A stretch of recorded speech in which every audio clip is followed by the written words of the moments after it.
Buenos días, muy buenos días. Aquí de nuevo con ustedes. Es un placer poder conversar sobre los temas de actualidad y dar las informaciones de último momento con relación al quehacer nacional e internacional. Aquí muy bien acompañado con Milice Uribe. Para comentar con ustedes lo que pasa. Hoy es feriado. Hoy es feriado, es el feriado correspondiente al natalicio número 208 de nuestro padre de la patria, Juan Pablo Duarte, pero lo movieron para hoy y es mañana, en realidad, el 26 de enero. Pero estamos en presencia del segundo feriado en un mes largo, feriado largo, porque, bueno, en este caso, hay gente que hizo puente desde el jueves. Desde el jueves. Qué afortunados y afortunadas. Ay, pero sí, claro que sí. Mucha gente se fue al interior del país, se desplaza por territorio nacional a disfrutar del largo periodo de vacaciones. Hicieron puentes el viernes. Exacto. Y sigue el puente hoy. Así y es. entonces regresarán ya el miércoles. Y el gobierno se sumó a eso porque las medidas, en las nuevas medidas de coerción frente al COVID, comienzan a implementarse el miércoles. Así es. Eso es bueno aclararlo, Adalberto, que todavía hoy se mantiene el esquema anterior, por lo que tenemos toque de queda a partir de las 5 de la tarde con 3 horas para circular, es decir, hasta las 8 de la noche la gente se puede desplazar. Sí. Pero eso va a cambiar a partir del miércoles 27, donde sorprendentemente, no sé si a ti te sorprendió, pero cuando yo vi que se convocó una rueda de prensa para anunciar nuevas medidas frente al COVID, yo entendía que era que iban a restringir, porque en los últimos días lo que hemos visto es un aumento en los reportes de personas fallecidas. Sin embargo, la vicepresidenta Raquel Peña lo que anunció fue prácticamente una reapertura económica del país. Mucha flexibilización, se abrieron los bares, que tú recuerdas que era un sector que tenía mucho tiempo reclamando, se abrieron los gimnasios, los restaurantes siguen operando y el horario de circulación, Adalberto, se extendió hasta el toque de queda a partir de las 7, no de las 5. La circulación hasta las 10. Hasta las 10 de la noche. Es una flexibilidad, la verdad es... Yo no le entiendo. El populismo no tiene madre. Yo no le entiendo, de verdad. Todos sabemos que las medidas restrictivas son odiosas, a la gente no le agrada, aun cuando se reconoce la importancia que ellas tienen. Y el gobierno cayó en ese gancho, flexibilizó cuando se esperaba mayor nivel de control de la circulación, porque, óigame, se habla de que casi el 68% de los contagios se dan justamente por el aglomeramiento de personas, inclusive en las propias casas, porque si usted recibe gente en la casa, aunque sean familiares, y alguien tiene el virus, es portador del virus, pues se producen contagios masivos como los que se están produciendo en el país. Fíjense, se habla de que esta semana que termina, la tercera semana del mes de enero, ha sido la más mortífera desde que comenzó la pandemia, claro, con 94 personas que fallecieron durante este periodo. 30 y tantas solamente el fin de semana. Exactamente. Una situación difícil. Y los contagios, pues ya superan, bueno, decíamos, llegaron a 1000. No, ya estamos aproximándonos a los 2.500 contagios reportados por las autoridades cada día. Y esto, pues, es una situación bastante difícil. Hay un informe que ustedes lo pueden buscar en cualquier diario o en el internet, el informe diario que dan las autoridades con relación al comportamiento de la COVID. Y el Servicio Nacional de Salud está agregando un informe particular y el Ministerio de Economía, Planificación y Desarrollo está agregando un análisis de estos informes. Pero bueno, en el del Servicio Nacional de Salud, lo que se indica es cómo se están comportando la disponibilidad también de camas, ventiladores y de salas de cuidados intensivos. La peor situación la tenemos en la sala de cuidados intensivos. Sí, realmente. Que están acercándose al 60% de ocupación. De camas hay disponibles. Porque ¿qué es lo que ha hecho el Servicio Nacional de Salud? Que es quien maneja la red hospitalaria pública. ¿Qué es lo que ha hecho? Abrir más camas. Ahora, no crean que eso es en todos los lugares. son 18 los centros que están prestando servicios de COVID para internamiento. Claro. Son solo 18. Y esto pues nos indica que en gran parte del territorio nacional no hay camas habilitadas para la COVID. Bueno, y hay lugares donde todas las camas están libres. Sí, en Santiago no es uno de esos lugares. En Santiago escuchaba a los especialistas con el grito al cielo, precisamente por la poca disponibilidad que quedan ya, tanto para pacientes que ameriten camas de UCI como ventiladores. Mira, Adalberto, con el tema de la flexibilización pasa algo, y es que hay que ver el histórico de lo que ha pasado en República Dominicana cuando se ha flexibilizado. Aquí pasó una semana antes de las elecciones, todavía siendo presidente Danilo Medina, que no prolongó el toque de queda. Y lo que pasó en estas semanas posteriores fue que la tasa de positividad superó el 30%. Esa fue la primera flexibilización que hemos tenido. La segunda la hizo este gobierno ahora para el primer feriado de Navidad, Nochebuena, y vimos también como otra vez la tasa de positividad del virus superó el 30%. Ahora mismo, y hay que decirlo que en honor a la verdad, la tasa de positividad logró descender. Y lo decía la vicepresidenta cuando daba la rueda de prensa el viernes. Sin embargo, estamos viendo que los contagios se han ido incrementando, así como también el número de fallecimientos. Por lo tanto, lo que uno puede entender es que simplemente el gobierno cedió a una presión económica, porque yo insisto, aquí lo que hubo fue un anuncio de reapertura económica. Y ante una población que, como hemos dicho tantas veces, no está recibiendo la educación necesaria, porque es verdad que hay una responsabilidad de cada uno y de cada una, pero también hay una responsabilidad de una comunicación popular y constante, y eso no lo estamos viendo. Pudiéramos ver cómo sigan aumentando los contagios y las defunciones, y eso es grave y eso es preocupante. Lo positivo es que se hayan abierto espacios en los hospitales públicos nuevos para afrontar un posible agravamiento de esta situación, y lo positivo es también que se ha aumentado, eso sí, el gobierno ha cumplido la cantidad de pruebas que se hacen diariamente.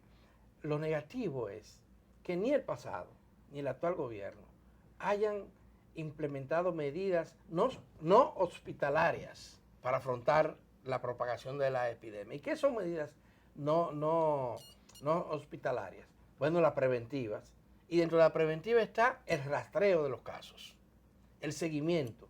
Si una persona llegó con COVID, es reportada con COVID, se confirma que tiene COVID, lo que manda la teoría elemental sobre el tema de cómo combatir con pandemia, es inmediatamente ver con quién esa persona se ha relacionado. El mapa de contactos. Buscar un mapa de contactos. Eso no se está haciendo, y eso no se puede hacer sin la participación de la comunidad y sin la participación de la comunidad médica y de todos los trabajadores del sector salud.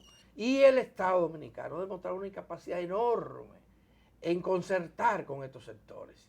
Miren, en cada municipio debió existir un organismo intersectorial responsabilizado de prevenir y combatir la COVID. Y ese organismo debería estar integrado, en primer lugar, por el Ministerio de Salud Pública, por todas las otras instancias de salud, SENASA,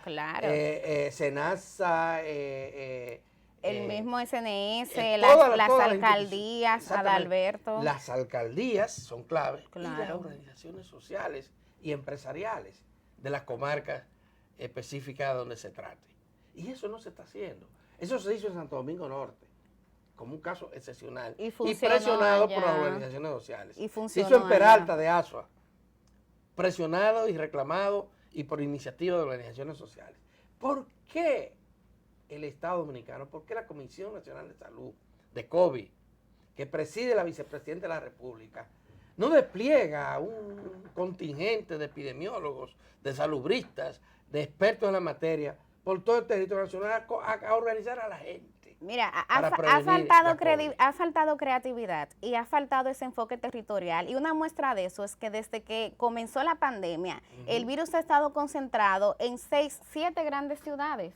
Ahí tú tienes el caso del Distrito Nacional y la provincia de Santo Domingo, tienes el caso de Santiago, La Vega, Duarte con el municipio de San Pedro de San Francisco de Macorís, pero desde que comenzó la pandemia se enfocan en una estrategia territorial. Ojo con esto, Esos son los lugares donde va la gente, pero lo traen de Dajabón, También. lo traen de Montecristi, lo traen de Valverde Mao, de Santiago Rodríguez, a Santiago, o de otros pueblos del Cibao. Exacto. Entonces igual pasa aquí con Santo Domingo, que todas las provincias cercanas, y a veces no tan cercanas, lo mandan para acá, porque por allá no hay ventiladores, no hay sala de cuidados intensivos, no hay expertos suficientes. Entonces ese es el tema, el gran drama que tenemos, y por eso tú ves que los reportes mayores están en las grandes ciudades, allí donde está la tecnología, allí donde está la capacidad médica instalada, y la gente lo sabe, y nadie se quiere morir. Ese es el tema. Me pregunto también, y en otro orden, si acaso esta flexibilidad que anunció el gobierno dominicano no tiene que ver, Adalberto, con un temor a que pudieran generarse algunas protestas, lo que en otros países han llamado estallido social, porque parte de lo que vi este fin de semana fue que en Europa se ha estado protestando. Desde el principio ha estado ocurriendo eso. En contra de las medidas. Y fue el caso, por ejemplo, el sábado, que hubo una protesta en Madrid, este domingo hubo protesta en Dinamarca también, o sea, y no sé si también tiene que ver con esa presión que sienten de la ciudadanía, que en Twitter, por ejemplo, hacen bastante ruido, diciendo que ya no aguantan más toque de queda. Claro, pero eso ha ocurrido desde el primer día. Y óyeme, el mejor ejemplo es el gobierno de España, que pensaban, se va a caer con toda esta impopularidad generada por esto, y además después de salir de una crisis además de la polarización de fuerzas que hay en esa gran nación. Pues mira, no, el gobierno se ha fortalecido adoptando las medidas restrictivas que han sido necesarias. Y virtualmente, ahora mismo, hoy, España está paralizada, la mayoría de los estados están paralizados.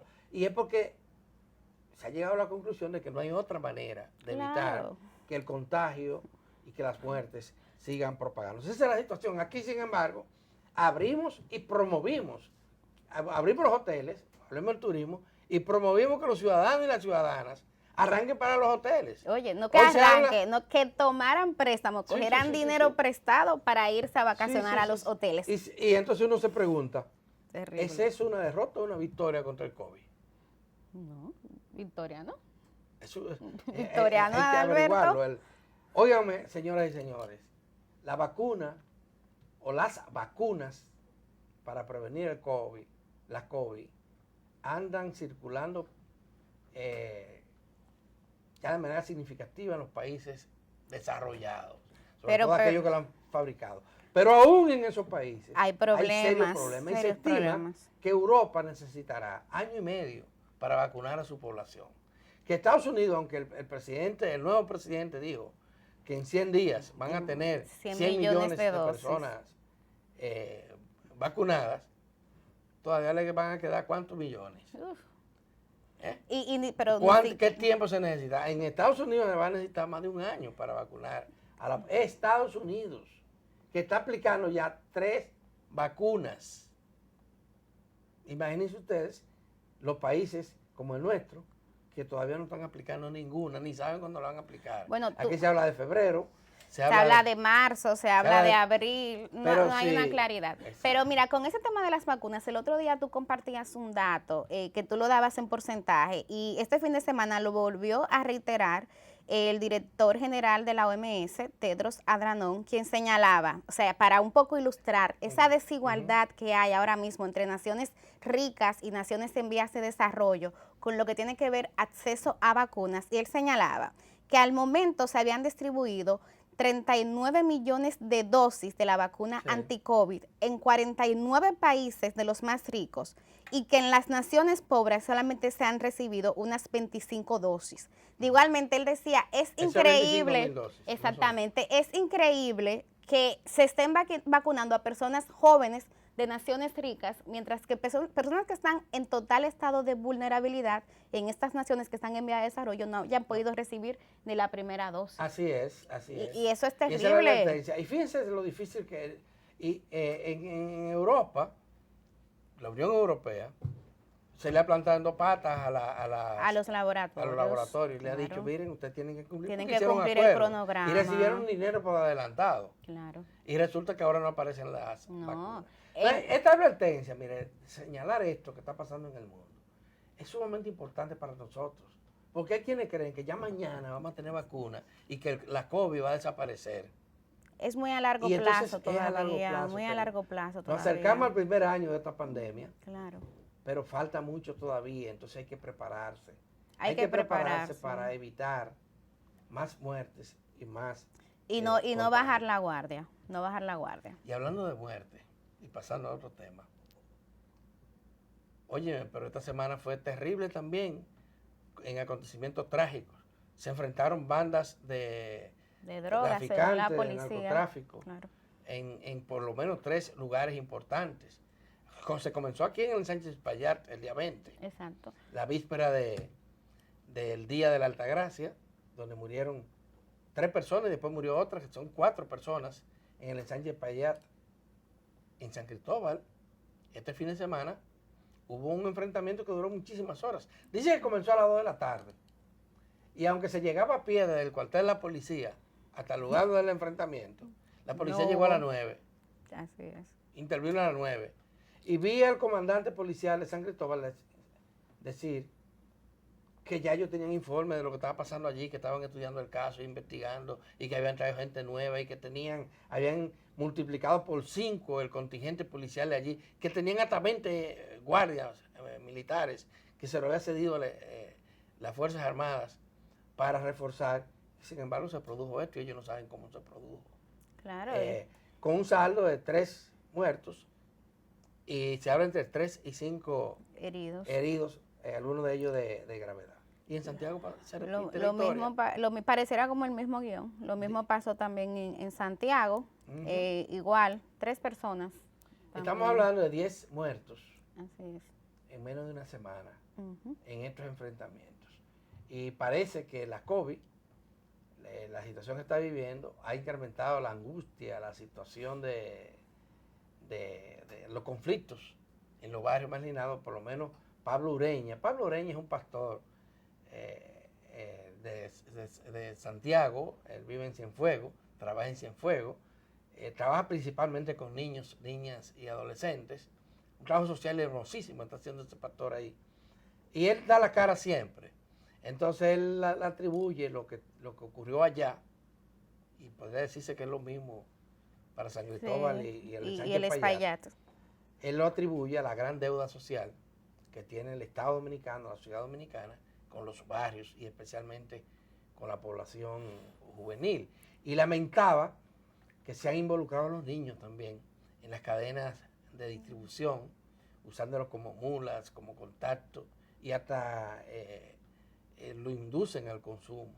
Claro. Y esto es una situación bastante difícil, hay que ponerle atención. Parte de lo que veía eran las reacciones de los comunitarios, tanto en el caso de San Cristóbal como el de Santiago, y era terrible la coincidencia en relación a cómo hablaban de que se trataba de puntos de drogas que operaban con el conocimiento de toda la comunidad, Adalberto, pero también de las autoridades.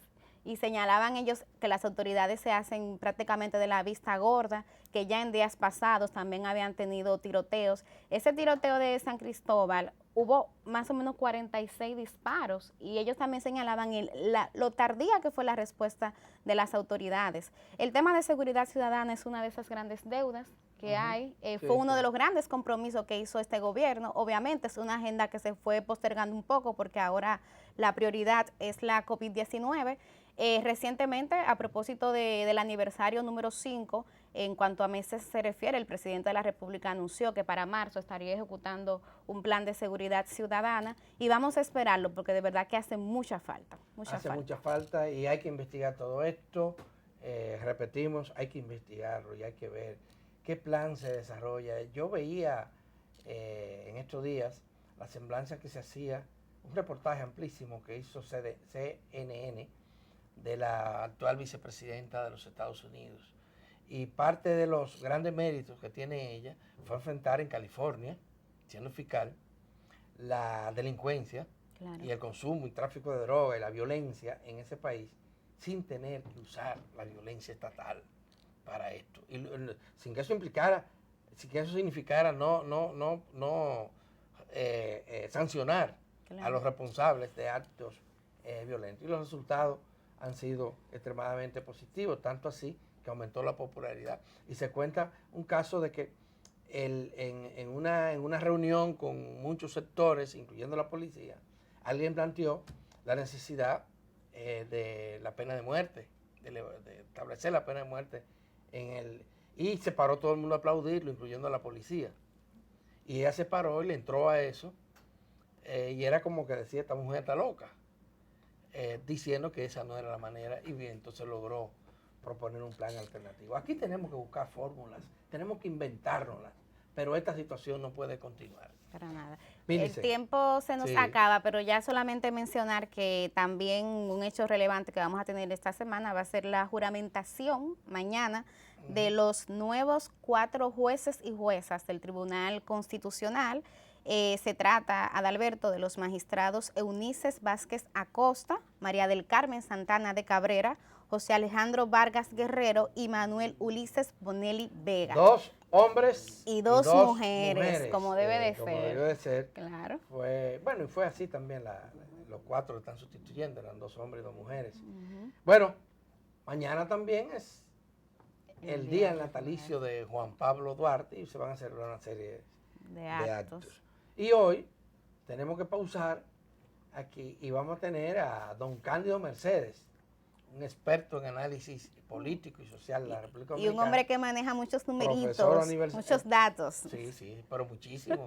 Un hombre súper actualizado. Así que retornamos con Cándido Mercedes, nuestro invitado de lujo.